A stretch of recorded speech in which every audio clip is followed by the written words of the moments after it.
Hello YouTube! J'ai acheté il y a quelques temps un magnifique pot de chez Paul Spotten qui m'a littéralement ruiné. Je vous le montre parce qu'il mérite quand même d'être vu. Mais malheureusement, j'ai pas le budget pour en acheter pour chacune de mes 50 plantes, donc il va falloir trouver des alternatives.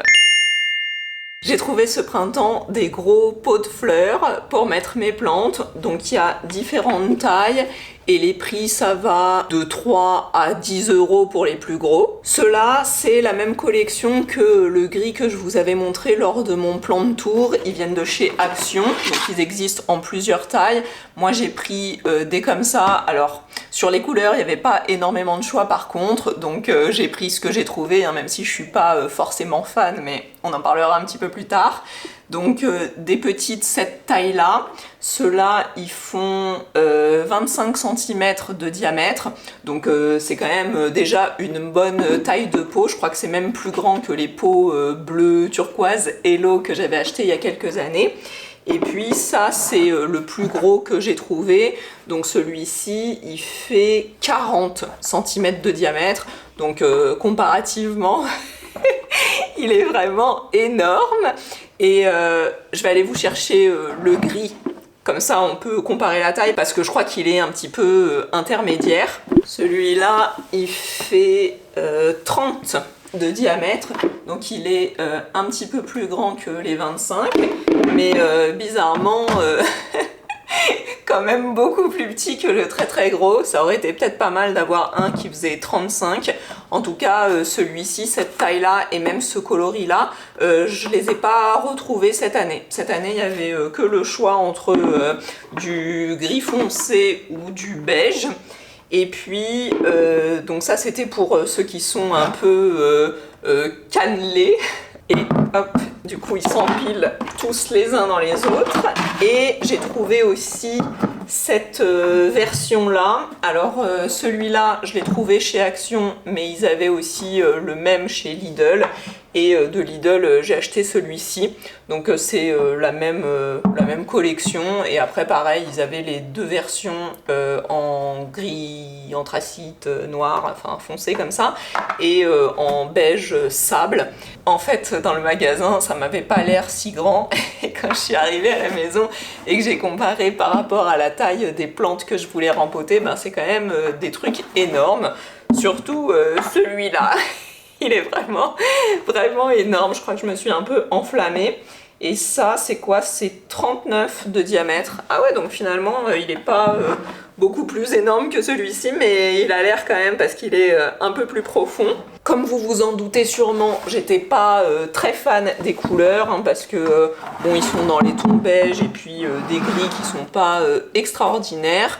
Donc j'ai acheté des bombes de peinture, toujours chez Action. J'en ai pris une turquoise comme ça, mais comme Stéphane il me dit tout le temps que c'est pas idéal mes pots verts et bleu turquoise pour mettre des plantes qui sont aussi vertes et qu'il faudrait un truc avec un peu plus de contraste. J'ai pris aussi une bombe or rosé, donc on verra ce que ça donne.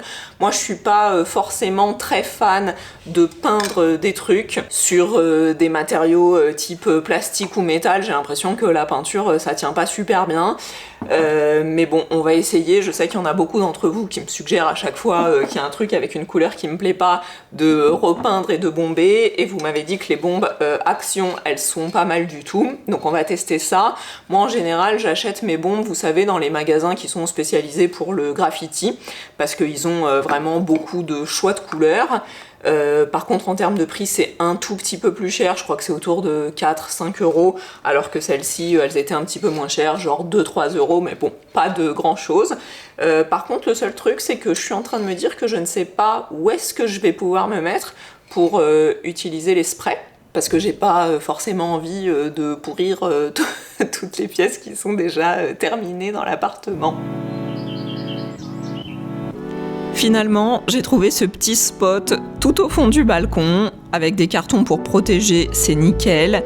Et j'ai depuis renouvelé l'expérience avec d'autres objets, notamment ma déco de table de printemps et mes petits vases de la Saint-Valentin que vous avez déjà vus dans de précédentes vidéos. Si ça vous intéresse, je vous mets les liens dans la description.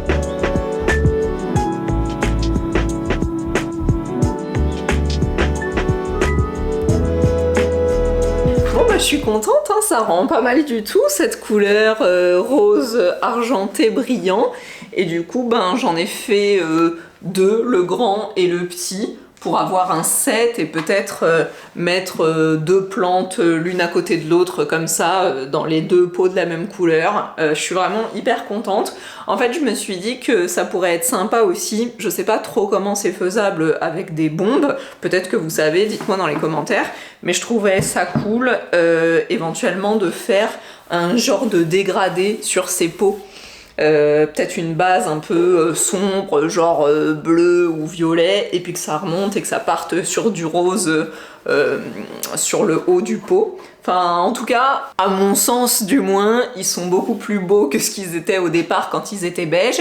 Et puis j'ai même fait le rebord et puis un petit peu l'intérieur, puisque quand je vais mettre des pots, enfin des plantes à l'intérieur, en général on voit toujours un petit peu le rebord et l'intérieur du pot. Donc on va voir ce que ça donne, on va voir si ça tient surtout, si ça résiste au temps et aux arrosages et tout ça. Et puis ce qui me reste, j'hésite un peu. Je sais pas finalement de quelle couleur je l'ai fait, donc je vais me laisser un peu le temps de la réflexion. Quelques mois plus tard, j'ai décidé de m'attaquer au pot gris clair avec une bombe que j'avais aussi achetée pour ma déco de printemps. La référence de la couleur, c'est bleu iceberg. Bon, moi je trouve qu'on dirait plus du vert, mais c'est toujours le truc avec le turquoise. Est-ce que c'est plus bleu ou est-ce que c'est plus vert?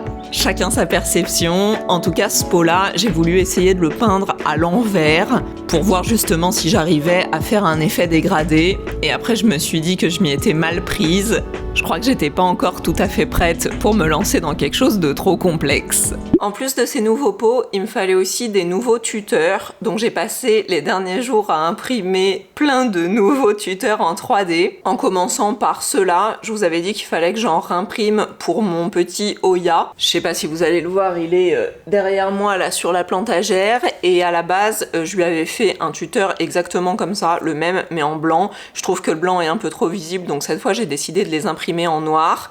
C'est des modèles, aussi bien ceux-là que les autres que je vais vous montrer après, qui viennent de Printables, et c'est des modèles gratuits. Si ça vous intéresse, je vous mets les références dans la description. Alors ceux-là, je les ai imprimés en taille réelle, hein, la taille qui est directement faite par le créateur du design. Je les trouve un petit peu mous, un petit peu trop fin, du coup ils se plient facilement. Je pense que ça vaudrait le coup peut-être de les épaissir un petit peu avant impression.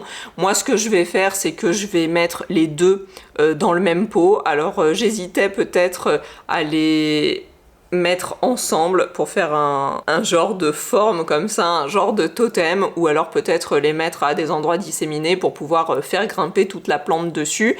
Et puis c'est quelque chose où je peux en rajouter au fur et à mesure que ma plante grossit et que je mets des pots de plus en plus gros, et replanter à chaque fois un nouveau petit tuteur hexagonal comme ça pour l'étendre et la faire grossir au fur et à mesure. Après il y a aussi d'autres designs, donc peut-être que la prochaine fois j'imprimerai toujours dans le même style, un tuteur hexagonal, mais peut-être avec une forme un petit peu différente pour varier un petit peu les plaisirs. Le deuxième design que j'ai imprimé, c'est exactement le même que celui que je vous avais montré dans mon poteau, ce que j'avais imprimé en gris, donc cette fois je l'ai fait en noir. De toute façon j'ai tout fait en noir parce que la bobine qui était dans la machine c'était du noir et j'avais la flemme de la changer. Et cette fois j'ai fait le modèle qui est médium. Il existe en plusieurs tailles, petit, moyen ou large. Donc là j'ai fait la taille intermédiaire qui fait, si je dis pas de bêtises, 4 cm de diamètre. Et ce que j'aime bien avec ce modèle là, c'est que donc on imprime indépendamment la base qui est comme ça, le treillis qui est en fait un modèle qu'on vient plier, je vais vous montrer après. Et ensuite il y a des connecteurs comme ça qui permettent de venir superposer les différents treillis pour faire grandir le tuteur au fur et à mesure que la plante grandit. Alors évidemment, il y a plein d'autres modèles, plein d'autres designs de tuteurs qui existent sur le site. Moi, ce que j'aime bien avec celui-là, c'est que c'est un design où il n'y a pas besoin d'imprimer des supports. Donc en fait, aussi bien ça s'imprime comme ça à l'envers, ça s'imprime à plat. Et puis le treillis, il s'imprime à plat aussi, hein, comme ça dans la machine, ce qui fait que il n'y a pas besoin de venir soutenir les grilles au fur et à mesure de l'impression, et donc ça va beaucoup plus vite et ça consomme aussi moins de fils, enfin de filaments. Et puis tous les tuteurs comme ça qui sont extensibles, c'est bien parce que on peut les agrandir à l'infini en réimprimant des grilles et des connecteurs. Donc ça, c'était mon deuxième design. Je vais vous montrer après ce que ça donne une fois qu'il est monté. Donc j'en ai fait pas mal parce que l'idée ce serait de le mettre sur... pas le poteau... Ah oui, sur ma Monstera Adansonii. Et j'ai mesuré et en fait il lui faut déjà au moins 5 aigrillages comme ça. Et puis après, je viendrai mettre de la sphaigne à l'intérieur et j'espère qu'elle pourra se raciner comme ça. Alors moi, j'ai utilisé les dimensions que les créateurs avaient mis d'origine pour les designs, mais évidemment, ça peut être redimensionné, agrandi ou rétréci. Bon là, sur ce modèle-là, en l'occurrence, il y avait déjà 3 modèles, 3 tailles différentes, mais ça peut être fait sur les autres designs, et notamment le troisième que j'ai imprimé, qui est ça, donc qui est aussi un modèle extensible, où on a la base comme ça, le haut qui est comme ça, qui vient s'imbriquer, hop, et puis on a le design intermédiaire, et celui-ci, c'est celui qu'on peut imprimer aussi en plusieurs exemplaires. Comme ça, on peut faire monter le tuteur aussi haut qu'on veut en venant intercaler des petits éléments à chaque fois. Celui-là, pour le coup, je m'attendais pas à ce qu'il soit si grand, donc clairement ça c'est un qu'on pourrait redimensionner pour avoir un tuteur un petit peu plus petit, un petit peu plus fin. Mais en tout cas, je trouvais intéressant le design. Il existe aussi une deuxième version par le même créateur où au lieu que ce soit comme une fenêtre comme ça, c'est des feuilles, le motif à l'intérieur. Donc c'est plutôt joli ça. Pour faire grimper une plante aussi, j'aime bien. Donc je vais monter tout ça et puis je vais rempoter quelques plantes et remplacer les tuteurs qui sont peut-être dedans actuellement que j'avais prévu de remplacer. Comme ça, je vais pouvoir avoir quelque chose d'un petit peu plus cohérent et d'un petit peu plus joli. Use your big words, baby, tell me what you mean. Oh, nah. Ooh. Hey. Hey. It's getting late, can I explain something to you? You used to touch me in ways, got me so confused, yeah. So unavailable, undateable, it's true. I'm talking about me, babe, no, this ain't all about you, ay. Another night, I'm feeling right. I think you want me and I know just what you like, yeah. Another night, I'm feeling right. Don't overthink it, cause I know just what you like. Hey, why you wanna be lame? You think I want to stay, but I'll be on my way, yeah.